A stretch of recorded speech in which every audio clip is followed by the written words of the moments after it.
Lionel Messi বিশ্বের অন্যতম জনপ্রিয় ফুটবলার। তাকে এক ঝলক দেখার জন্য গত বছরের ডিসেম্বরে যুব ভারতী ক্রীড়াঙ্গনে ভিড় জমিয়েছিলেন হাজার হাজার মানুষ। কিন্তু সেই বহু প্রতীক্ষিত অনুষ্ঠান শেষ পর্যন্ত পরিণত হয়েছিল বিতর্কে। মাঠে বিশৃঙ্খলা, নিরাপত্তা নিয়ে প্রশ্ন, আর তারপর হঠাৎ করে অনুষ্ঠান ছেড়ে চলে যান মেসি। এতদিন সেই ঘটনার জন্য নানা অভিযোগ, পাল্টা অভিযোগ এসব চলছিল। এবার সামনে এলো এক বিস্ফোরক তথ্য। মেসির টিমের পক্ষ থেকে সরাসরি একটা ইমেল পাঠানো হয়েছে বিধাননগর পুলিশ কমিশনারেটের কাছে। আর সেই ইমেলে স্পষ্টভাবে অভিযোগের আঙুল তোলা হয়েছে তৎকালীন ক্রীড়ামন্ত্রী অরূপ বিশ্বাসের দিকে। শুধু অভিযোগই নয়, ওই ইমেলে বিস্তারিতভাবে জানানো হয়েছে ঠিক কী ঘটেছিল যুব ভারতীতে সেদিন। আর সেই ঘটনাগুলোই নাকি শেষ পর্যন্ত মেসির নিরাপত্তা এবং স্বাচ্ছন্দ্য নিয়ে বড়সড় উদ্বেগ তৈরি করেছিল। সূত্রের খবর, এই ইমেল পাঠিয়েছেন মেসির টিমের একজন গুরুত্বপূর্ণ সদস্য, যিনি কলকাতায় অনুষ্ঠিত গোট ট্যুরে মেসির পরামর্শদাতা হিসেবে উপস্থিত ছিলেন। শুধু তাই নয়, সেদিন যুব ভারতীর মাঠেও তিনি মেসির সঙ্গে ছিলেন। এবার আসা যাক সেই ইমেলের বক্তব্যে। মেসির টিমের দাবি, অনুষ্ঠান শুরুর আগে একটা নির্দিষ্ট প্রোটোকল ঠিক করা হয়েছিল। সেই পরিকল্পনা অনুযায়ী মাঠে কোনো ভিআইপি বা গণ্যমান্য ব্যক্তি থাকার কথা ছিল না। মাঠে থাকার অনুমতি ছিল মাত্র 3 জন ক্যামেরা অপারেটরের। কিন্তু বাস্তবে ঘটেছিল সম্পূর্ণ উল্টো ঘটনা। কি বলা হয়েছে ইমেলে? ইমেলে বলা হয়েছে তৎকালীন ক্রীড়ামন্ত্রী অরূপ বিশ্বাস মাঠে প্রবেশ করার পর থেকেই পরিস্থিতি বদলাতে শুরু করে। তিনি এমন কিছু কর্মকাণ্ডে অংশ নেন যা অনুষ্ঠান সূচির অংশ ছিল না। মেসির টিমের অভিযোগ, অরূপ বিশ্বাস বারবার মেসির কাছে গিয়ে ছবি তোলার চেষ্টা করেছিলেন। শুধু তাই নয়, ছবি তোলার সময় মেসির কাঁধে হাত রাখা, কোমরে হাত দিয়ে দাঁড়ানো, এমন একাধিক অনির্ধারিত শারীরিক সংস্পর্শের ঘটনাও ঘটে। মেসির মতো আন্তর্জাতিক তারকার ক্ষেত্রে নিরাপত্তা ও ব্যক্তিগত পরিসর অত্যন্ত গুরুত্বপূর্ণ, আর সেই জায়গাতেই নাকি বড় ধরনের সমস্যা তৈরি হয়েছিল।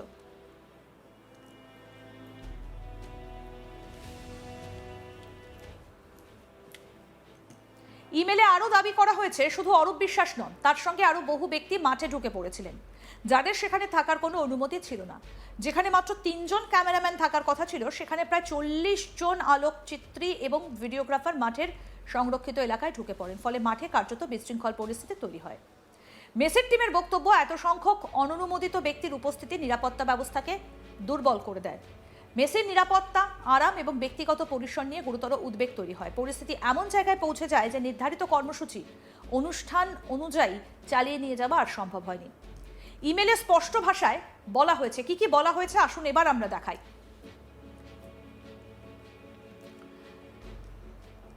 বলা হয়েছে, আমি স্পষ্টভাবে জানতে চাই যে মিস্টার মেসির নির্ধারিত সময়ের আগে অনুষ্ঠান ছেড়ে চলে যাবার একমাত্র কারণ ছিল মাঠে অনুমোদনহীন ব্যক্তিদের প্রবেশ এবং পূর্ব নির্ধারিত কর্মসূচি পরিবর্তনের চেষ্টা। পাশাপাশি মাঠে বহু অনুমোদন ছাড়া ব্যক্তির উপস্থিতির কারণে নিরাপত্তা পরিস্থিতি ঝুঁকিপূর্ণ হয়ে উঠেছিল।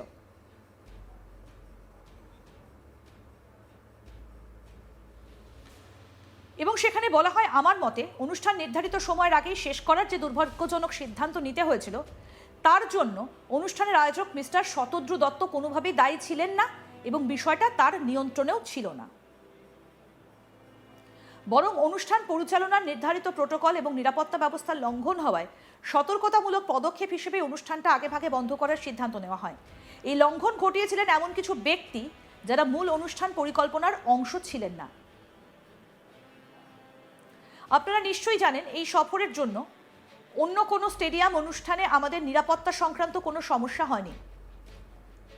প্রতিটা অনুষ্ঠানই পূর্ব নির্ধারিত সূচি এবং সম্মত নিরাপত্তা প্রোটোকল মেলেই সফলভাবে সম্মত হয়েছিল।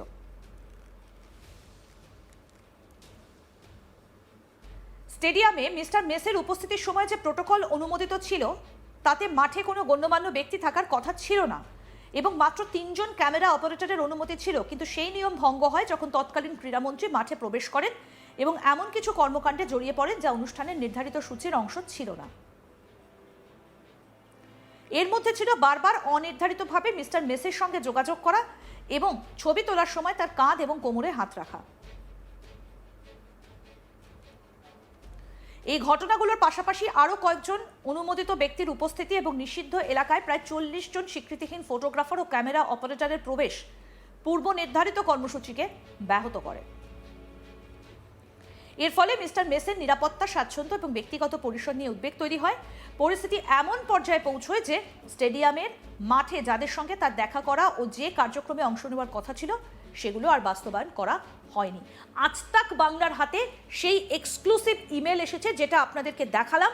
কি লেখা রয়েছে সেই ইমেলে, সেই এক্সক্লুসিভলি সেই ইমেল আপনাদের দেখালাম, এবং যেখানে স্পষ্ট ভাষায় বলা হয়েছে মেসির অনুষ্ঠান মাঝপথে ছেড়ে চলে যাবার সিদ্ধান্ত কোনো ব্যক্তিগত কারণে নেওয়া হয়নি, বরং সেটা ছিল একটা নিরাপত্তাজনিত সতর্কতামূলক পদক্ষেপ। আমাদের প্রতিনিধি অনির্বাণ কি প্রতিবেদন তুলে ধরেছেন দেখবো এবার। এই মুহূর্তে অরূপ বিশ্বাস কোথায়, অর্থাৎ রাজ্যের প্রাক্তন মন্ত্রী তিনি কোথায়, এই নিয়ে কিন্তু তোলপাড় একেবারে রাজ্য রাজনীতি। কারণ ইতিমধ্যেই অরূপ বিশ্বাসের বিরুদ্ধে একের পর এক অভিযোগ যেমন জমা পড়েছে, তার পাশাপাশি সবথেকে বড় অভিযোগ যে তিনি এই শহর কলকাতায় যে গোট ইভেন্ট হয়েছিল, অর্থাৎ মেসির যে অনুষ্ঠান হয়েছিল, যেখানে মেসি এসে একেবারে সবার সঙ্গে ভাবালাপ করবে এবং তার পাশাপাশি স্টেডিয়ামে ফুটবল খেলবেন এবং দর্শকদের অভিভূত করবেন, সেই ইভেন্টে কিন্তু আমরা দেখেছি যে একেবারে বলা যায় যে তোলপাড় কাণ্ড একটা যুবভারতী ক্রীড়াঙ্গনে আমরা দেখতে পেয়েছিলাম।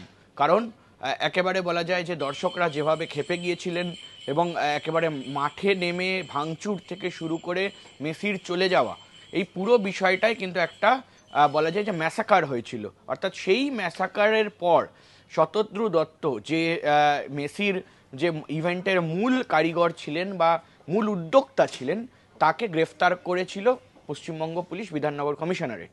কিন্তু ঠিক তারপর দীর্ঘদিন তিনি জেলে থাকার পর তিনি ছাড়া পান এবং পশ্চিমবঙ্গে সরকার পরিবর্তন হয়, এবং সেই পরিবর্তন হওয়ার পরেই শতদ্রু দত্ত ফের একবার পুলিশের কাছে আবেদন জানান এবং সেই আবেদনে একেবারে স্পষ্ট ভাষায় সুজিত বোস থেকে শুরু করে অরূপ বিশ্বাস তাদের বিরুদ্ধে নালিশ জানানো হয়। অরূপ বিশ্বাসের বিরুদ্ধে যে নালিশ জানানো হয়েছে সেখানে একেবারে স্পষ্ট ভাষায় বলা রয়েছে যে অরূপ বিশ্বাস তিনি তার বিভিন্ন লোকজনকে মাঠে ঢুকিয়েছিলেন যারা একেবারে শো ফ্লোর মধ্যে ছিলেনই না, এবং তার পাশাপাশি অরূপ বিশ্বাস মেসির সঙ্গে বলা যায় যে একেবারে অতি ঘনিষ্ঠ হয়ে গিয়েছিলেন মাঠের মধ্যে। কোথাও কোমর ধরে টানা, কোথাও কাঁধে হাত দেওয়া, কোথাও হাত ধরে টানা, এই ধরনের কিন্তু বিষয় আমরা দেখতে পাই। এবং তার পাশাপাশি আমরা এটা দেখি যে কোথাও গিয়ে কিন্তু মেসির সতীর্থ যারা এসছিলেন, সুয়ারেস থেকে শুরু করে, তারা কিন্তু কোথাও গিয়ে তারাও হেনস্থার শিকার হন, এবং সে কারণেই কিন্তু শতদ্রু দত্ত তিনি সরাসরি একেবারে এই বিষয়টা নিয়ে কমপ্লেন করেন, এবং এই কমপ্লেন যাওয়ার পরেই কিন্তু অরূপ বিশ্বাসকে 3 বার তলব করা হয় বিধাননগর কমিশনারেটের তরফ থেকে। অর্থাৎ বিধাননগর পুলিশ তারা 3 বার ডাকে, কোর্টের কাছে যাওয়া হলে কোর্ট তাকে একেবারে সাময়িক স্বস্তি দিলেও কিন্তু 3 বার মধ্যে তৃতীয়বার তাকে বলা হয়েছিল যে যাতে অরূপ বিশ্বাস তিনি যাতে ইনভেস্টিগেশনে সাহায্য করেন, কিন্তু তিনি কোর্টের যে রায় সে রায়কেও অমান্য করেন, এবং রায় অমান্য করার পাশাপাশি তাকে দেখা যায় যে তিনি কিন্তু এই মুহূর্তে দাঁড়িয়ে ফেরার, অর্থাৎ তাকে কোথাও খুঁজে পাওয়া যাচ্ছে না।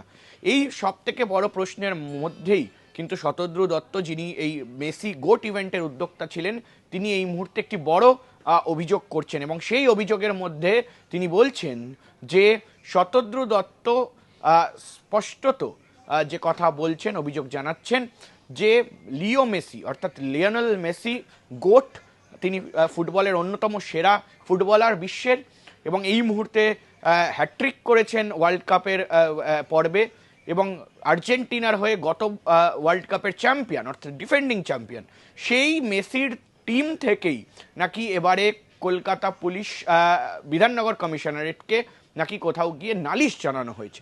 এই অভিযোগ কিন্তু শতদ্রু দত্ত এই মুহূর্তে করছেন, এবং সেই নালিশে স্পষ্ট বলা হয়েছে মেসির টিমের তরফ থেকে যে এতগুলো ইভেন্ট হয়েছে, এতগুলো রাজ্যে হয়েছে, এতগুলো সিটিতে হয়েছে, কোথাও কোনো সমস্যা না হলেও কিন্তু কলকাতায় এই সমস্যা তৈরি হয়, এবং এই সমস্যার কারণে নাকি অরূপ বিশ্বাস দায়ী। কারণ অরূপ বিশ্বাস ইনঅ্যাপ্রোপ্রিয়েট বিহেভিয়ার করেছেন এমন ধরনের চিঠিতে বা এমন ধরনের কমপ্লেনের মধ্যে লেখা রয়েছে।